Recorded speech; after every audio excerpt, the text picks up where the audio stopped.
spent my early years calling him my backup plan. Now he acts like I never existed. Hello, Reddit. I'm Tasha. And I'm not even gonna lie. I used to think the whole world revolved around me.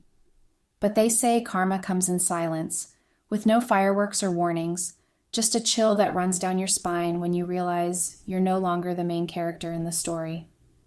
So yeah, here goes. From as far back as I can remember, I've always been the pretty one, the one people stared at, complimented, tried to impress. It wasn't something I earned, it's just how it was. I was born in the States, grew up in a decent neighborhood, but my looks always set me apart. Even when I was a baby, people were like, "Oh my God, she's so gorgeous." And my mom never got tired of hearing it. I didn't grow up with strict parents or anything, more like they were soft on me and always told me I was special, that I deserved the best. So I just kind of assumed I was the best and that life would keep giving me whatever I wanted. In middle school, I started noticing the power it gave me. Teachers would smile extra at me. Classmates wanted to be around me. And boys in my class would carry my books or get nervous trying to talk to me. By high school, I was fully in my element. People knew my name even if I didn't know theirs. I never had to try too hard. I was always invited to everything, always had a ride, and always had someone offering to help with something. I wasn't just popular, I was untouchable. Girls watched what I wore so they could copy it the next week. Guys posted screenshots when I liked their photos. It wasn't like I was mean about it. I just got used to being in that space where people always paid attention. After graduation, I didn't even follow the regular college scramble like everyone else. I got scouted for local modeling gigs through Instagram, and that picked up fast. Catalog shoots, hair campaigns, and a few regional commercials. It was really nothing huge, but enough to have people randomly recognize me sometimes. I was 19, and I was already walking like I owned the world. Then college happened, and I thought high school was a peak, but no, college made me feel like an actual celebrity. I had the look, the walk, and the presence. Guys would stare like they'd never seen a girl before. Some girls wanted to be my friend just to say they were close to me. I had a good handle on my social media, so I was always getting DMs and always invited places. Professors remembered my name after one class, and campus security waved me through even when I wasn't supposed to be there. At that point, I wasn't even humble about it anymore. I knew I had options, not just romantically, but in general. People wanted to date me, be me, follow me, and I leaned into that energy. And while all of that was going on, there was one guy, just one, who stayed in the background. And that's where the rest of this story begins. The guy I dated right after high school and all through my early college years was my photographer. Literally met him on a shoot. I needed photos for a brand I was working with, and someone linked us. He showed up with his camera, tall as hell, fine as hell, with that quiet confidence that gets people's attention without him even trying. Girls loved him, like loved him. I used to catch random girls walking up to him just to ask about photo shoots they didn't even need. And yeah, he cheated. A few times, actually. When I found out, we'd fight, I'd block him, cry into my pillow, post some fake deep quotes on Instagram, and then somehow we'd end up back together. Every single time. Because he was perfect to me. He looked perfect. We looked perfect. And I loved him. I genuinely loved him. Or maybe I just loved what we looked like together. I'm still figuring that out. We stayed together through college, on and off, mostly on. Everyone knew us. He kept taking my pictures, making me look like magic. He'd call me his muse, and I let that mean more than it probably did. Even when things got rocky, I'd tell myself no one else would understand me like he did. Which is wild, because looking back, he never really understood me at all. And while all that was happening, while I was busy being obsessed with the drama and the attention and the whole aesthetic of being with a guy everyone wanted, there was this other guy, Ethan. He was in the art department. He was always sketching something and always in the background, because he was never loud and never doing too much. You'd walk past him 10 times and forget his face each time. He wore hoodies even in the heat, kept his head down, and minded his business. I didn't notice him like that at all. He'd say hi when he saw me on campus. Sometimes he'd compliment my outfit or ask about a project I was working on. Real casual stuff. To me, I just thought he was just being nice. I had no idea he was actually paying attention, like really seeing me. Because I didn't even see him. He was just there, in the background of my golden girl life. Now that I think about it, he never treated me like I was a prize. He talked to me like I was a regular person, which at the time felt boring because I was too busy being chased by people who only saw me as a trophy. There was this one time I caught him looking at me. I was walking across campus with my boyfriend at the time, the photographer, and we were holding hands or maybe laughing at something. I don't really remember, but I just happened to glance over, and Ethan was sitting by the art building with his easel out, painting like he always did. He looked right at me, but not in a weird way, not like he was staring me down or anything, but it was this quick, sharp kind of eye contact, like he'd been watching me and didn't mean to get caught. As soon as our eyes met, he looked away fast, and he went straight back to whatever he was working on like nothing happened. And honestly, I didn't think too much of it at first. I was used to being looked at. I assumed he was just like everyone else, another quiet admirer who wouldn't actually say anything. But then, a few days later, I saw him again. He was in the same spot, same setup, canvas, paint everywhere, headphones on, and completely zoned out. This time he didn't see me. I was walking alone, so I slowed down a bit. Something just told me to look. I crossed over and walked around behind him, just enough to see what he was working on. And it was a painting of me. Not some abstract version or an inspired sketch. It was me. Same outfit I'd worn that day with my boyfriend, same earrings, even the same tiny birthmark near my jaw. He was painting me like he'd memorized every detail. I remember just standing there for a second. I was kind of frozen. No one had ever done something like that for me. Not without asking for something in return, and definitely not without turning it into a moment. This wasn't for Instagram. This wasn't some TikTok surprise her with a painting thing. It was just, quiet, private, and real. After that, things changed. We started talking more.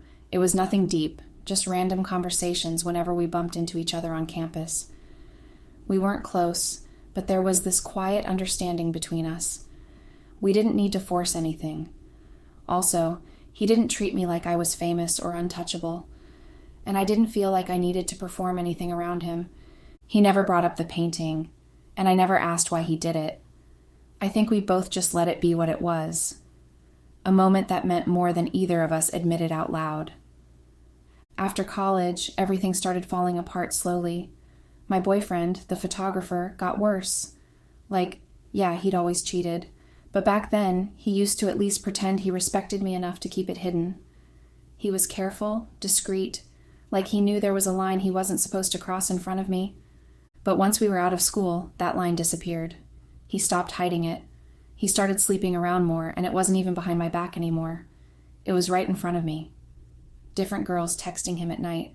New names popping up on his lock screen. One time, he even brought a girl to an event we were both invited to, and acted like I was overreacting for being upset. And the worst part is, I still stayed. I didn't leave. I didn't even try to fight for him. I just let it happen because I was in love, and I was scared I was going to lose him in the process. I'd cry when he wasn't looking. I'd scroll through my own Instagram and wonder how someone who looked like me, who had the presence I had, ended up being treated like an option. Ethan started noticing. Although we were talking, we still weren't close. We never had that kind of relationship. But he'd see me around, and I guess I wasn't hiding it well. There was this one day, I don't even remember what triggered it. I was just sitting somewhere at a park, with my eyes red, trying to pull myself together, and Ethan sat near me. He didn't sit too close, just enough to be there. He didn't push, and he didn't ask too many questions. But a few days later, he showed me a painting. It was me crying. He painted me exactly how I looked that day. The tension in my jaw, the smeared mascara, and the way I was holding my hand near my mouth like I didn't want the world to see me break. I didn't even know what to say. He asked me what was wrong, said he'd been seeing me look that way more often, but I didn't tell him anything. I just shrugged and said it was nothing.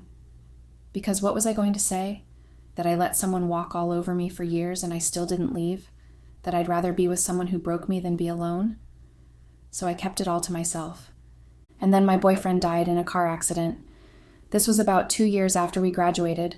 There was no goodbye, just a call that shattered the routine toxicity I'd been sitting in for years.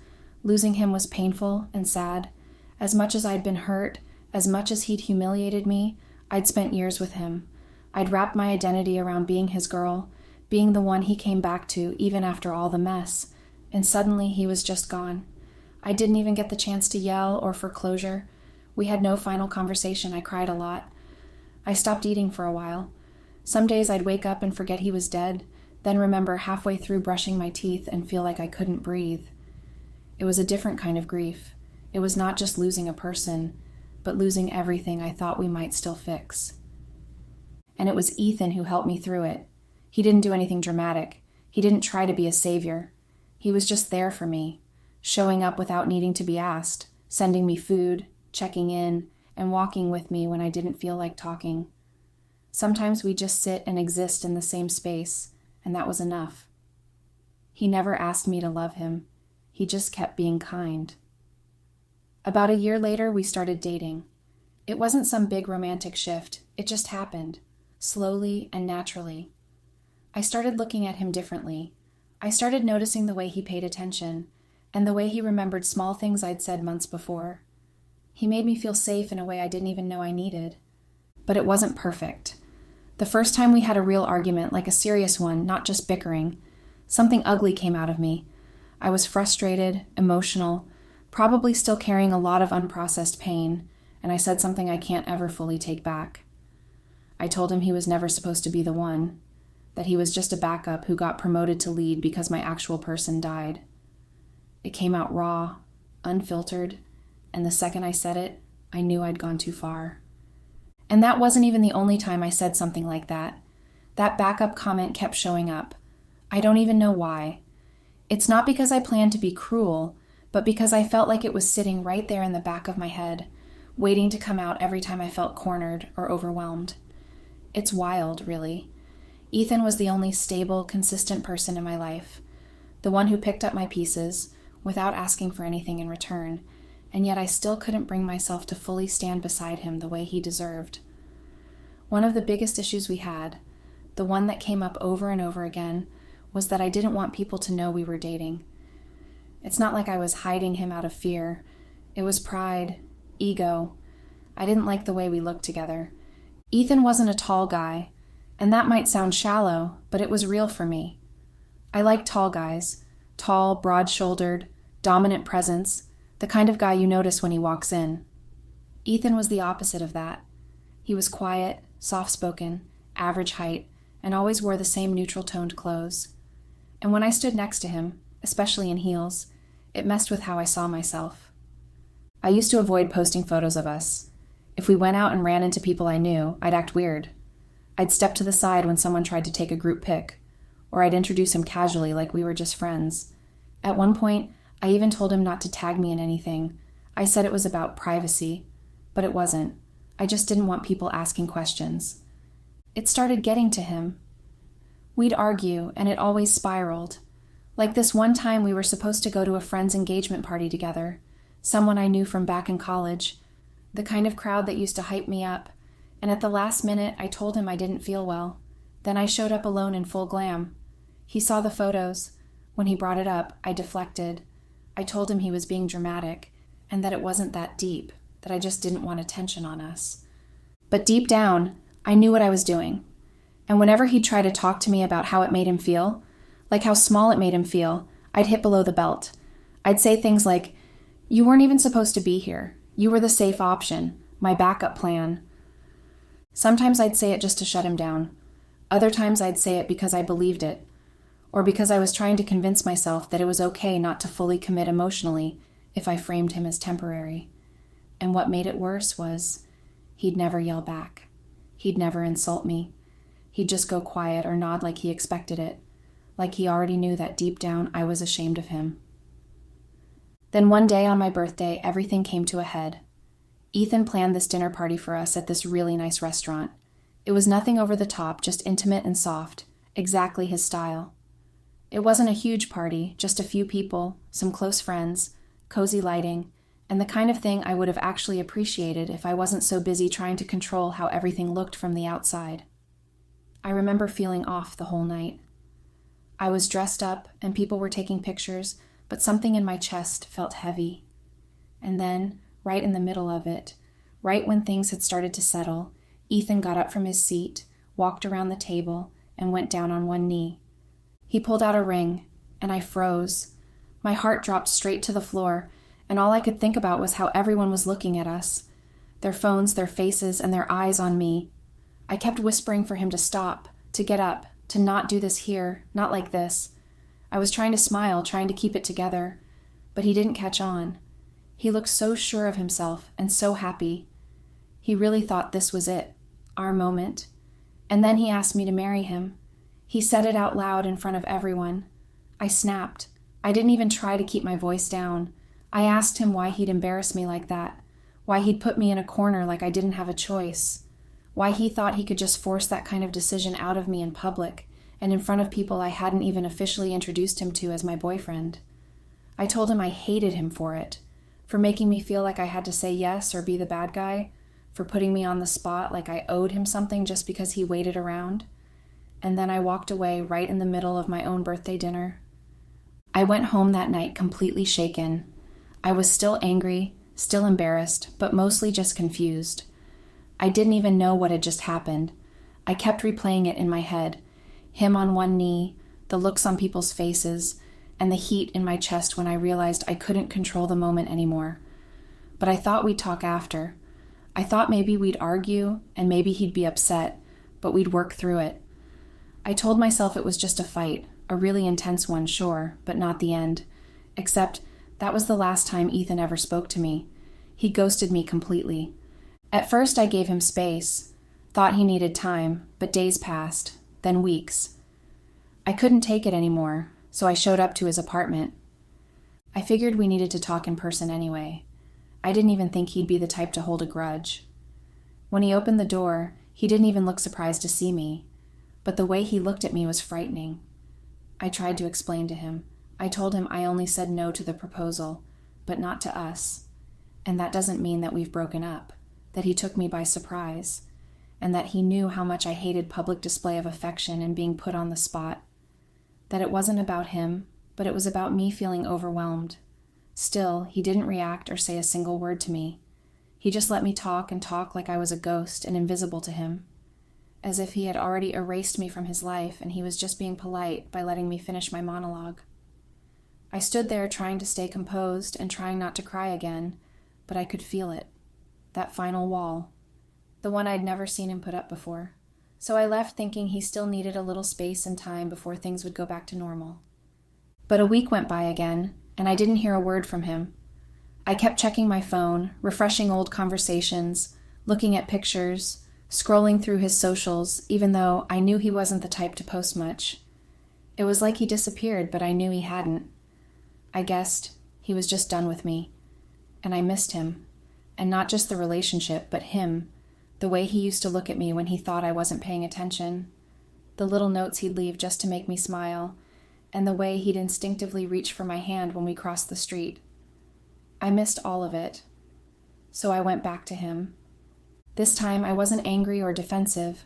I told him I was ready, that if he proposed again I'd say yes, that I just got scared the first time, that I wasn't expecting it, and I panicked, that it had nothing to do with him and everything to do with me still holding on to some version of myself that didn't even exist anymore. He just stood there, still not saying a word. He gave me the same expression as last time, so I said fine, I'd do it then. I got down on one knee right there in front of him, hoping maybe the gesture would break through whatever wall he'd built, hoping the role reversal would show him how serious I was now. But he still didn't say anything. He didn't flinch. He just walked past me like I wasn't there, like I didn't exist. And now I don't want to know what to do anymore. I don't know how to win him back. Update.